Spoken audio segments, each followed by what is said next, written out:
Eh bien, bonjour à toutes et bonjour à tous. On se retrouve aujourd'hui pour la classicissima, la classique des classiques, comme les Italiens aiment bien l'appeler, ou alors la Primavera, la classique du printemps. Et directement, dès le début de l'étape, une attaque de 5 coureurs. Valerio Conti, Eduardo Sepulveda, non, c'est Luke Hamilton, Diego Rosa et Ben King. Il faudrait pas que je me trompe de sport. On a un contre.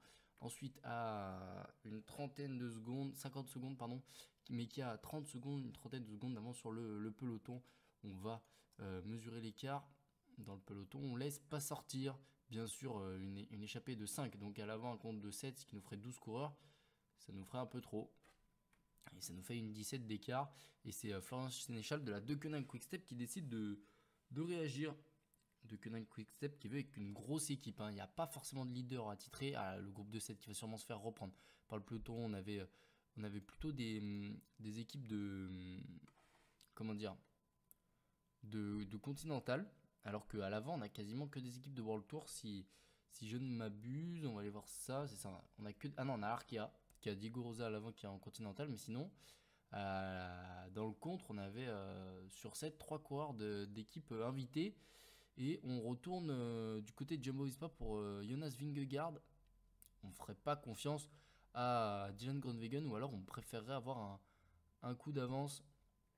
Peut-être aussi Basso, Battaline tente d'y aller. Enrico Battaline, lui, expérimenté, hein, le coureur de la Bahreïn. Et on contre encore une fois avec Flores devant. Va falloir rester unis, hein, parce que sinon on risque de se faire reprendre. Et en restant comme ça à 5 et en collaborant bien, on peut peut-être espérer pouvoir former l'échappée, annihiler toutes les tentatives de compte derrière. J'ai l'impression que Flores, on l'a laissé sortir. On va aller voir ça. Côté de Flores, c'est ça. On l'a laissé sortir. Mais il est un peu loin. Il est en chasse-patate entre les deux groupes. Parfaitement entre les deux groupes. Il y a une 30. Il a 45 secondes du groupe de tête. Donc pour lui, c'est pas forcément la meilleure des solutions. Et Matteo Bussato qui décide d'y retourner, David Villella dans la roue, Basso, les Italiens sont très remuants. Devant, on a deux Italiens, mais avec Valerio Conti et Diego Rosa. On a Luke Hamilton pour les Australiens de l'équipe australienne Mitchelton Scott. Et on a Eduardo Sepulveda pour la formation espagnole, lui l'Argentin. Eduardo Sepulveda qui avait d'ailleurs eu un sacré fait divers, hein, sur le Tour de France lorsqu'il était sous les coureurs de la Fortuneo Vital Concept, actuel bien sûr Arkea Samsic. Il avait tout simplement, il était monté dans une voiture pour rejoindre sa bicyclette qui était quelques mètres devant. Bon, bien sûr, il a été mis hors course, mais voilà, dans le stress, on peut vraiment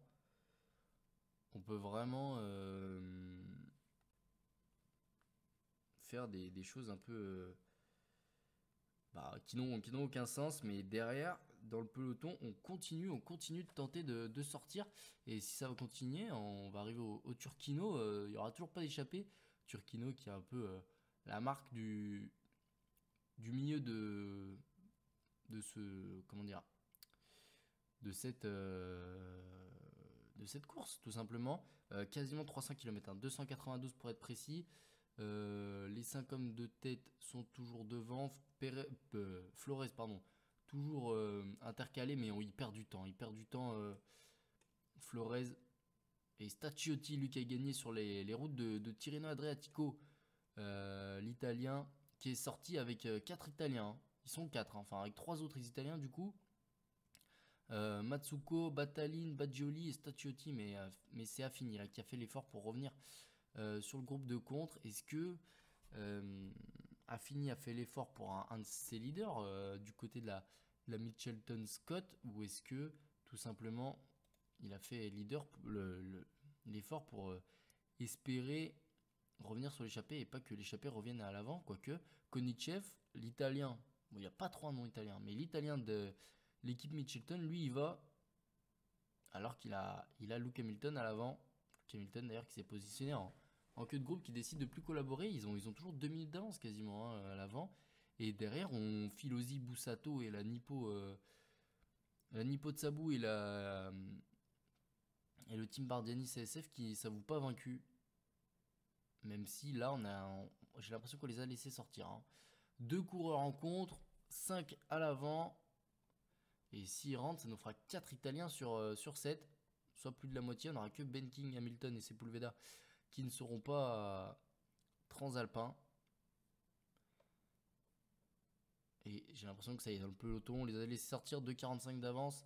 Ça va nous permettre de nous poser un peu, de parler un peu de cette classique qui est Milan-San Remo. Milan-San Remo créé en 1907 et qui a été disputé à toutes les reprises jusqu'à aujourd'hui, sauf 3, 1918, donc à cause de la guerre forcément, 1944 et 1945. Mais même pendant la guerre, la Première Guerre mondiale en tout cas, en 1914, 15, 16, 17 et même 19, enfin en même temps c'est 14-18, donc 14, 15, 16, 17, elle a été disputée. Et pareil pour la Deuxième Guerre mondiale, 39, 40, 41, 42, 43, elle a été disputée, hors 44, 45. Voilà, c'est un petit point d'histoire qui est quand même important. 168 coureurs dans le peloton, 7 devant, ça nous fait 175 coureurs pour cette édition de Milan-San Remo. Le plus grand, celui qui a le plus de victoires à son actif sur cette classique. Pas compliqué, hein, pas compliqué à trouver. Il peut y en avoir plusieurs quand même dans l'histoire, mais bon, il est considéré comme le plus grand cycliste de tous les temps. C'est Eddy Merckx qui a gagné. Tenez-vous bien. Si vous n'avez pas de chaise, allez chercher une et asseyez-vous. Voilà, je vous laisse 5 secondes le temps que vous allez chercher votre chaise et que vous vous asseyez, parce que il a gagné 7 fois Milan-San Remo. 7 fois, c'est incroyable, c'est énorme. Et il est loin, et de loin le seul et c'est celui qui a le plus grand nombre de victoires à son palmarès sur cette épreuve. L'épreuve la plus longue du calendrier, hein, sur un jour. On n'a jamais une épreuve, ou en tout cas une étape même d'un tour ou d'un grand tour qui dure plus de 290 km, hormis les championnats du monde qui de temps en temps s'en rapprochent. C'est assez rare. Et pour rejoindre Milan à San Remo en passant par les Capis, hein. Forcément, les Capis, le Turquino, on aura le temps d'en reparler, tout comme on aura le temps de reparler des favoris. Mais moi j'en ai noté 2, 4, 6, 8, 9. Allez, on va dire 9 des favoris aujourd'hui. Alors bien sûr, ils sont pas tous favoris numéro 1. On a forcément des coureurs, même parmi ces 9, qui ressortent du lot. Mais c'est les 9 qui sont pour moi les plus à même de gagner aujourd'hui. Et on a un Alpecin Phoenix, on a un Lotto, on a un Bora. CCC, pour moi, c'est un outsider. Le leader de la CCC qui va sûrement être Matteo Trentin, lui qu'on a vu à son aise lors de. Matteo Trentin lors de. C'est ça, hein. C'est Matteo Trentin, le leader de la CCC, lui qu'on a vu à son aise lors de Tirreno Adriatico. Il a remporté d'ailleurs une étape. C'était. Je vais vous dire ça. C'était la. Ah non, c'était sur Paris-Nice qu'il a gagné. Devant Mikel Landa, c'était à Apt, la 6ème étape de Paris-Nice. Excusez-moi, j'ai confondu Tirreno Adriatico et Paris-Nice. Voilà, qu'on a vu plutôt à son aise aujourd'hui. C'est pour lui, si ça se durcit dans la Cipressa et le Poggio, tout simplement. Donc voilà, pour moi, les 9 favoris du jour, c'est tout simplement Peter Sagan, hein. Forcément, le vainqueur de l'Omloop et Newsblad cette année, il n'a jamais remporté cette course. Il avait fait des beaux résultats, notamment en 2017 où il fait deuxième derrière Kwiatkowski et devant Julien Lafilippe. Même l'an dernier, il est dans l'emballage final, mais jamais vainqueur. Il a pu, l'année dernière notamment, se faire battre par Julien Alaphilippe, tout simplement. J'ai noté Dylan Groenewegen, Lui, ça sera plus si dans le Poggio et dans la Cipressa, on contrôle, on conserve. Sagan l'année dernière qui avait fini quatrième.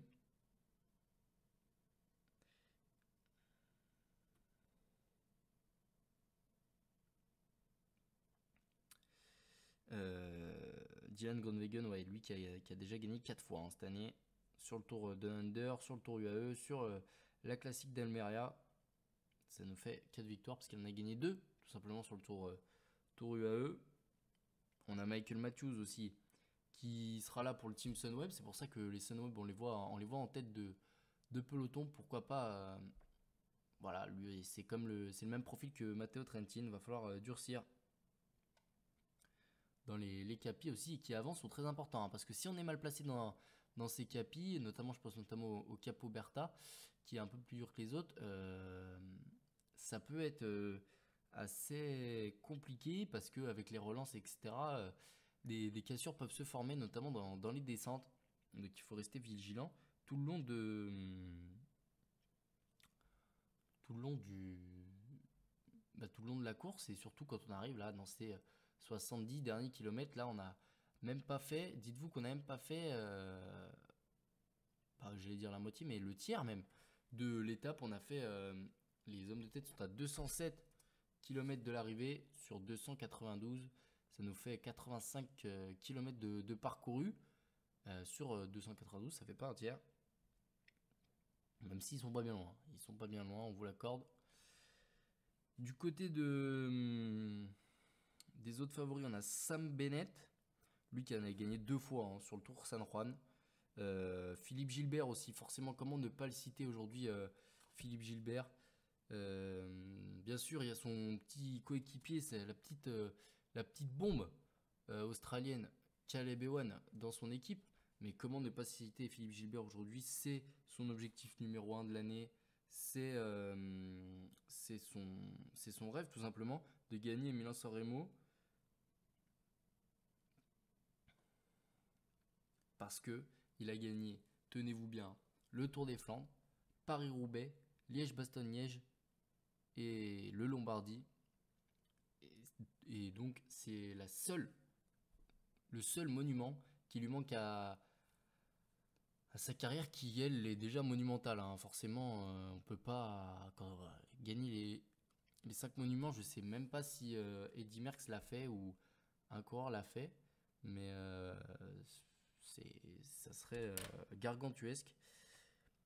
On a aussi à ne pas sous-estimer Wout van Aert, le coureur de la Jumbo Visma, qui lui aussi peut jouer sa carte au cas où Groenewegen ne réussisse pas à passer les dernières difficultés.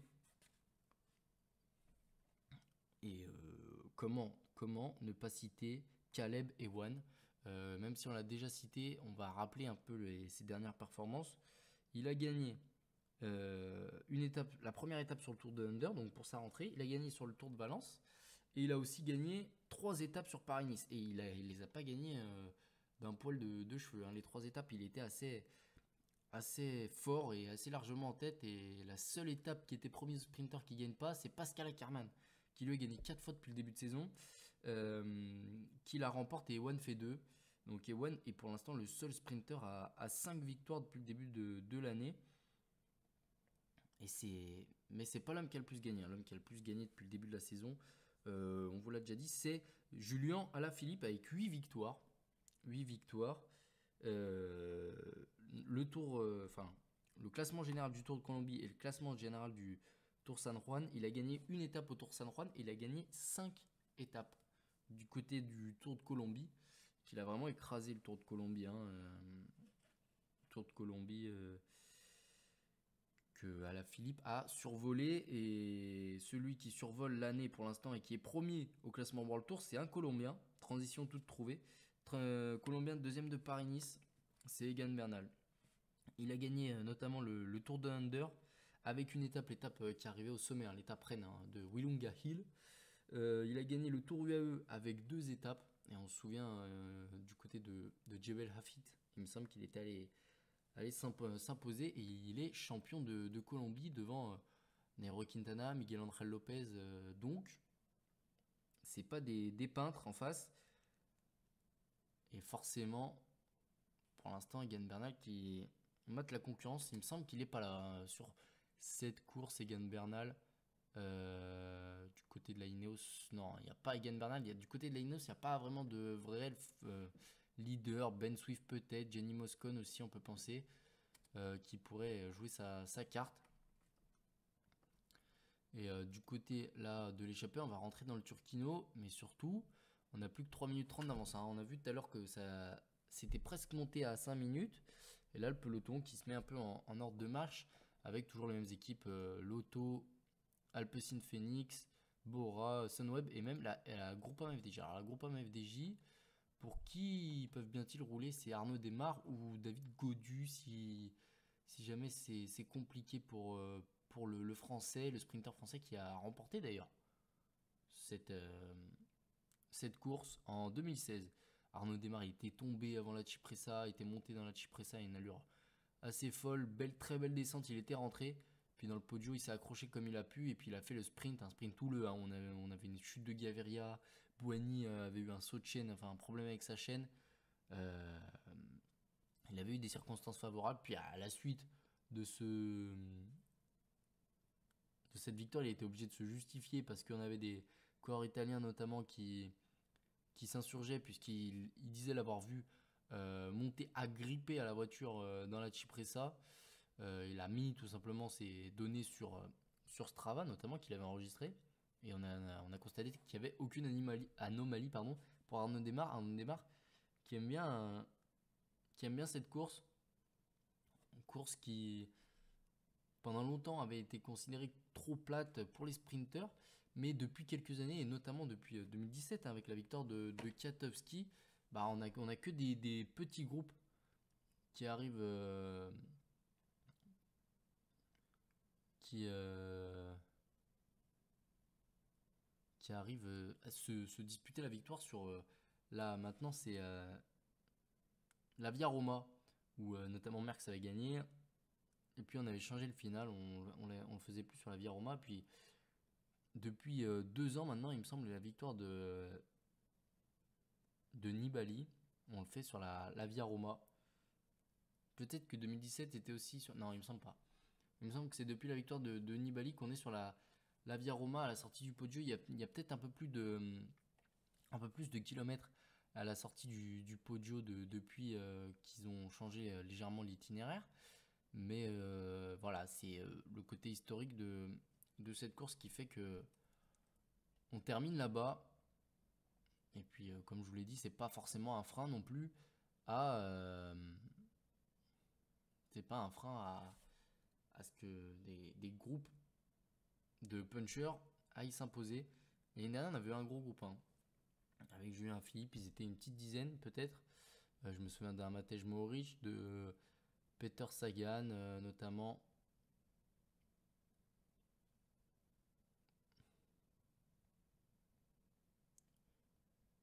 Ouais, les 10 premiers, il y avait un groupe de 10. Hein. Un groupe de. Donc Julien Lafilippe qui fait premier, Nassen 3, 2, Kwiatkowski 3, Sagan 4, Mohoric 5, Van Aert, dont je parlais tout à l'heure 6, Valverde 7, Nibali 8. Nibali qui avait presque réédité l'exploit de l'année d'avant, où il s'était imposé tout seul. Hein. Tout seul, Vincenzo Nibali comme un grand, incroyable. D'ailleurs, cette victoire, Simon Clark et Matteo Trentin. Nibali qui venait accrocher un deuxième monument à sa carrière après le Tour de Lombardie. Deuxième monument italien pour lui. C'est pas rien, je pense, pour un Italien de gagner les deux monuments de son pays. Et surtout de cette manière-là. Hein. Il avait vraiment impressionné tout le monde avant de se faire battre en fin d'année. Ou alors qu'on a une grosse chute. On a une grosse chute, on va aller voir. Grosse chute là, à l'arrière du peloton.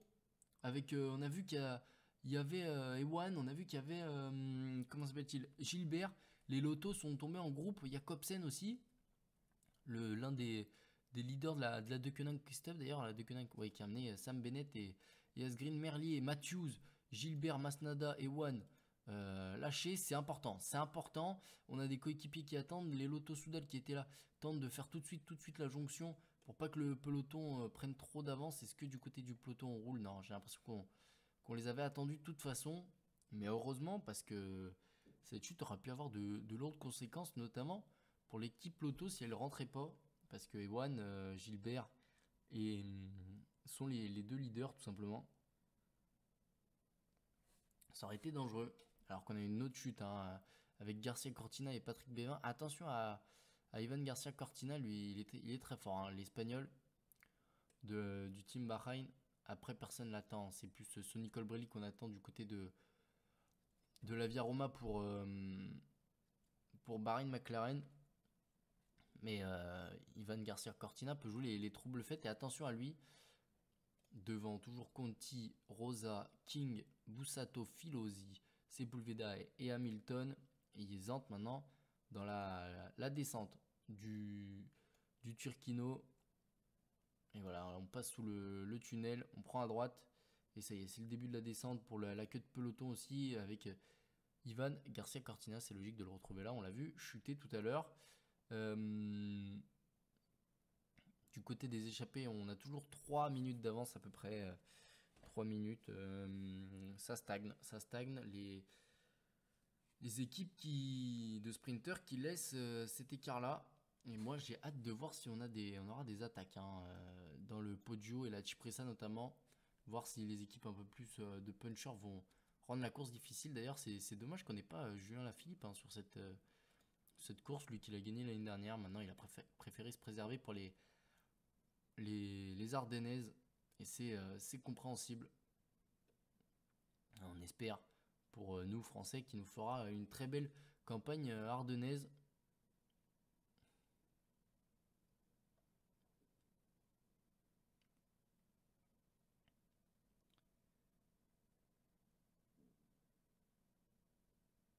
Maintenant,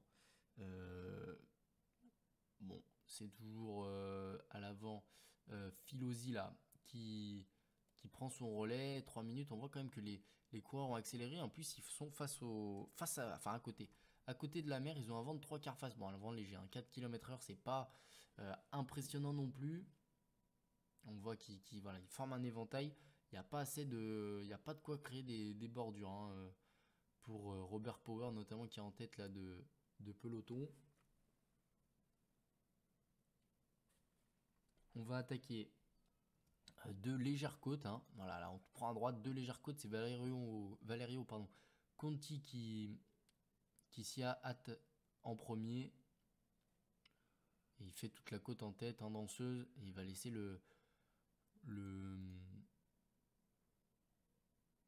manche à Diego Rosa tout simplement. Après la descente, on aura une deuxième légère côte et puis après une grande partie plane avant d'arriver au premier capot. Le capot mêlé, il me semble. C'est ça, le capot mêlé. 2 km à 2%. Alors c'est pas dur, hein. Les capots les capis, pardon, sont pas durs. Mais mis bout à bout, après 300 km, c'est compliqué. C'est compliqué, ça reste une difficulté. Et puis à l'allure où ça roule, s'il y a une relance à faire, elle asphyxie les jambes, tout simplement.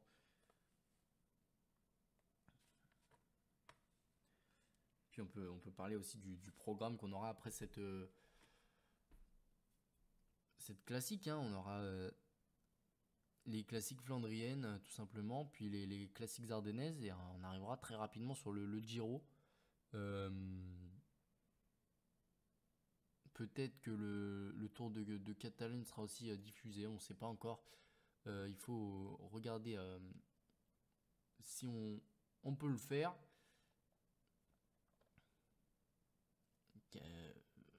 Tour de Catalogne tout simplement qui est un peu l'équivalent hein, de Paris-Nice et Tirreno-Adriatico mais en Espagne comme le Tour d'Espagne est l'équivalent du Tour de France et du Tour d'Italie. Seulement il arrive après Milan-San Remo, il est un peu plus montagneux que ces deux derniers. D'ailleurs Paris-Nice remporté par Primoz Roglic juste devant Egan Bernal, hein, il y a eu très peu d'écart. Bon, c'est assez récurrent sur Paris-Nice. Hein. On se souvient d'une victoire de Marc Soler, si je dis pas de bêtises, sur Paris-Nice, qui avait gagné pour 1 ou 2 secondes d'avance sur un certain C'est qu'Alberto Contador, si mes souvenirs ne me trahissent pas, en 2018, la dernière année, d'ailleurs, d'Alberto Contador au plus haut niveau, lui qu'on a vu d'ailleurs euh, récemment s'attaquer à l'Everest Challenge, là, comment dire, c'est un 8000 mètres exactement de dénivelé positif, un peu plus de 8000 mètres de dénivelé positif, qui fait que c'est comme si on partait du niveau de la mer et qu'on montait l'Everest tout simplement. Et il faut le faire le plus rapidement possible. Voilà, c'est un peu un record de l'heure, un peu un record de l'heure pas avancé, mais un record de l'heure, voilà, un peu modifié, un peu changé, sauf que là, bah, c'est un Mont Ventoux, enfin, pardon, juste un dénivelé positif à atteindre. Alors, pendant ce temps, j'étais en train de chercher, il avait gagné devant Simon Yates pour 4 secondes, notre ami Marc Soler. Alors, peut-être que je me trompe d'année, c'était peut-être pas l'année où Marc Soler gagne. Euh, faudrait que je regarde plus en détail, mais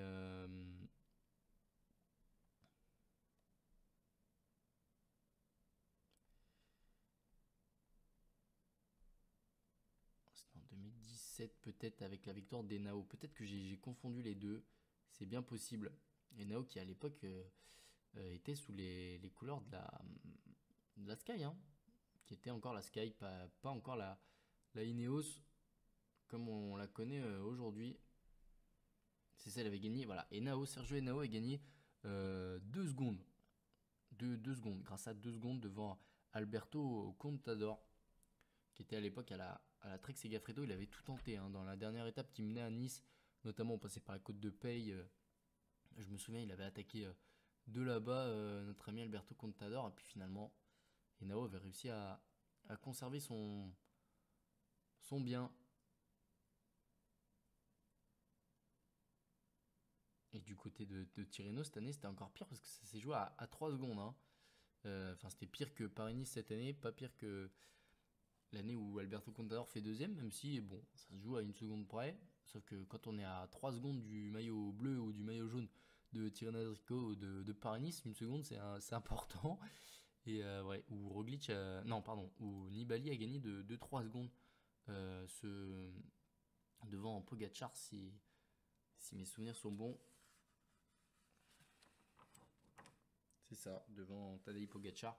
Et 3 secondes qui ont fait la différence. Et notamment cette arrivée au sommet en haut de Sarnano Sassoteto, où Nibali a fait la différence. Lui qui a le mieux géré son effort. On se souvient, il était lâché, il était revenu sur le groupe de Froome et de Nibali. Et puis il avait.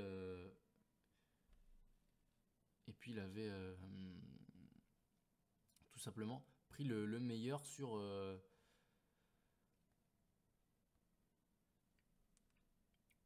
Froome et Pogacar, alors qu'on va pas tarder à rentrer dans les capots, toujours le long de la mer. Maintenant, on va longer la mer jusqu'à San Remo. Il reste encore 80 km. Et oui, les coureurs n'ont fait que, entre guillemets, 210 pour l'instant. Et il en reste encore 80. Hein. Normalement, depuis le début de l'année, là, sur Paris-Nice, sur Tirreno, on n'avait pas des distances aussi folles de 200, même 250 km, qui me semble pas qu'on les ait fait depuis le début de l'année. Et là, on passe directement à 300. Il faut avoir quelque chose en plus hein, pour remporter cette course. Une endurance supérieure à la moyenne. Déjà, pour rentrer dans le peloton, il faut un niveau et une endurance supérieure à la moyenne des gens normaux, comme vous et moi. Et après, pour gagner Milan-San Remo, il faut avoir encore supérieur à la moyenne aux gens qui ont supérieur à la moyenne. Donc, Ça commence voilà, à chauffer au niveau du cerveau. Tant que ça chauffe pas dans les jambes pour eux, ça va. Et c'est toujours les mêmes équipes qui sont à l'avant. Et ce qui m'étonne, c'est l'équipe d'Arnaud Démarre, la Groupama FDJ, qui continue de collaborer avec la Alpecin Phoenix et notamment le Team Sunweb, même si ils sont vraiment. Enfin, pour moi, Arnaud Démarre, je le place pas au même niveau que ces coureurs-là. Maintenant, si Arnaud Démarre se sent pousser des ailes et dans une très très bonne journée, bien sûr qu'il peut rivaliser avec Dylan Groenewegen, avec Peter Sagan et autres, Mathieu Van Der Poel, Caleb Ewan notamment. Et les hommes de tête, ils ont plus qu'une 30 d'avance alors qu'il reste 67 km. Du côté du peloton, on n'a vraiment pas envie de prendre de risques, hein. Là, c'est assez criant. Même si, pour l'instant, on va regarder. Il y a 6 km/h de vent, bon, qui viennent toujours de face, hein, donc forcément, ça ralentit légèrement la progression des coureurs et ça désavantage les hommes de tête, mais ils sont 7. En plus, chacun est d'une équipe différente. Chacun est d'une équipe différente. Et, et forcément, ça devient. Enfin, c'est plus simple pour tout le monde pour collaborer notamment. Et on va arriver au premier capot, le capot mêlé dans 6 km maintenant pour les hommes de tête. Est-ce ils devraient l'aborder en tête, hein. 6 km, 1 minute 12, même si ça fait un bout de temps qu'ils sont à fond. J'ai l'impression qu'il y en a un qui est vraiment à fond et qui tire la langue, c'est Matteo Bussato, hein, le coureur de la Vini de Sabou. Et ils vont arriver au capot mêlé, pas dur, hein. Comme je l'ai dit, 2 km à 2%. Alors qu'on a une attaque de Filosi à l'avant de l'échappée. Là, ils commencent à se désorganiser. Les échappées, c'est pas une bonne idée. Et c'est Sepulveda qui contre. On voit Bussato qui, pour l'instant, toujours en dernière position. Filosi est lâché, Sepulveda aussi, parce qu'on a encore eu un autre contre. C'est lui de Luke Hamilton, Diego Rosa, qui a réussi à faire la jonction avec Ben King. Et Diego Rosa qui contre aussi. Alors là, c'est assez étonnant. C'est cette tactique de Diego Rosa qui a 20 secondes d'avance, hein, sur tout le monde. Ben King et Luke Hamilton, les deux anglophones, ils vont réussir à s'entendre. Ils roulent et ils vont en revenir sur notre ami Diego Rosa. Maintenant, où est Valerio Conti, Matteo Bussato et Eduardo Sepulveda avec Filosi aussi qui est là. Et on voit sur cette caméra le peloton, hein, qui se rapproche dangereusement des 4 des 4 hommes de contre. J'ai l'impression que Filosi, par contre, lui, il pourra pas, hein. Il est là, il montre des réels signes de faiblesse. Et si, ils ont réussi à rentrer. Ils ont réussi à rentrer. 45 secondes et on attaque maintenant le capot cerveau. Est-ce qu'on va assister à des attaques dans ce capot cerveau? Rosa, en tout cas, qui durcit la course, hein, parce qu'on voit tout le monde est tendancieux, tout le monde est à la rage pour suivre l'Italien Diego Rosa. Diego Rosa qui avait fait une très belle place sur un Tour de Lombardie.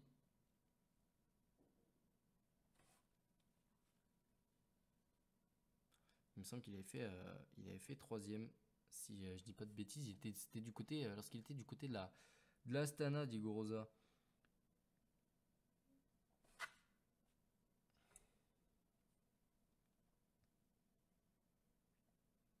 Non, il avait fait deuxième même du Tour de Lombardie. C'était en 2016. Et donc c'est ça, il était du côté de la Astana, l'Italien. Filosi maintenant qui est en tête. Le peloton à 30 secondes. Juste avant le Capo Berta, qui est le capot le plus dur, hein. Le capot le plus dur avant la Cipressa, avant le Poggio. Voilà, ça y est, on va enfin avoir la course qui va se décanter là. Ça va être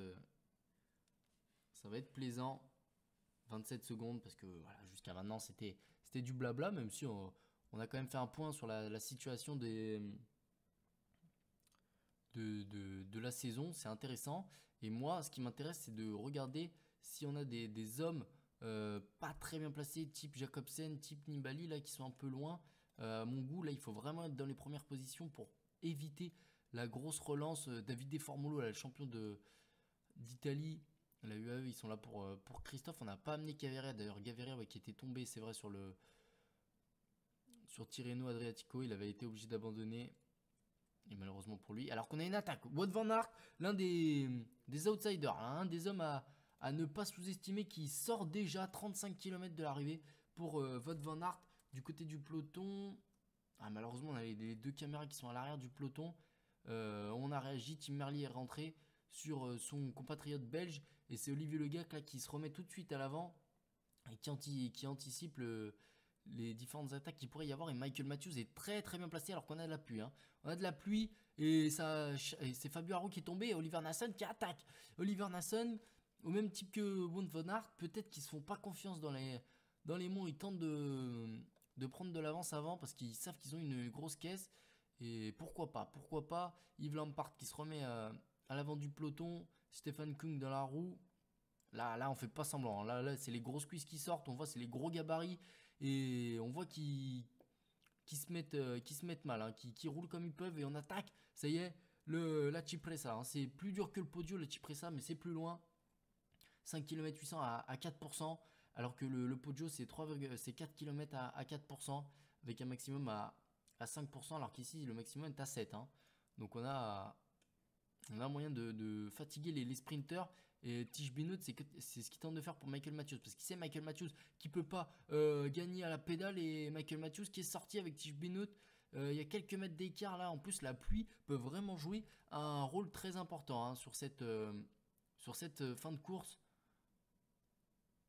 Et il faut être placé. C'est Stibar là qui y va. Est-ce qu'il attaque Zdenek Stibar?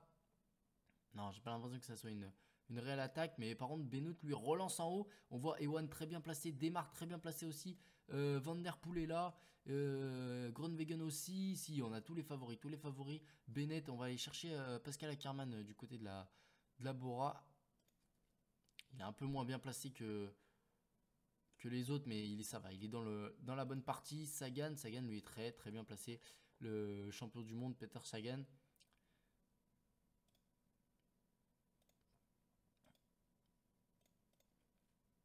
Et alors qu'on a toujours Benoît qui fait le tempo. Et puis bon, au final, il laisse le relais à Tosh Van Der Sen. Alors qu'on a une chute. Et chute notamment de Matej Moric, lui, l'un des meilleurs descendeurs du peloton, qui est tombé là dans le virage sous l'arche des 20 km.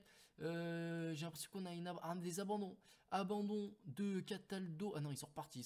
J'ai cru qu'ils allaient abandonner. Notamment Formolo, je pensais. Mais finalement, ça a l'air d'aller pour ces hommes-là. Ils rentreront pas là. Hein. 15 km 400 de l'arrivée. Soren Kragh Andersen en tête de peloton. Et il fait pas semblant. Hein.